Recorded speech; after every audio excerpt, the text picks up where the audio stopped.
Duha ka lalaking mag-ig-agaw ang nakuryentehan diyang nananggal og mga sanga sa usa ka punuan sa kahoy sa Dinas, Zamboanga del Sur. Usa, patay.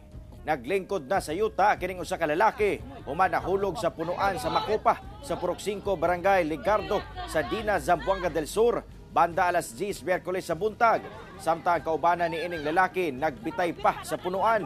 Kini human nakuryentehan ang duha samtang nananggal og mga sanga sa kahoy sa lugar. Sumala sa Dinas Municipal Police Station, gisugo o gibayran sa ilang silingan ang duha aron mananggal og mga sanga sa punuan nga duol sa balay sa mong silingan. Diyang nasangyad sa live wire ang usa ka sanga, hinungdan nga nakuryentehan ang duha. Taod-taod, ginaog na sa mga residente ang biktima sa punuan. Gilayong gidala sa ospital ang mag-ig-agaw. Apan dead on arrival na ang usa ka lalaki, samtang nagpaayo pa ang laing lalaki kinsa nasamdan sa hitabo. Giabaga na sa nagsugo sa duha ang mga galastuhon sa ospital o sa pagpalubong.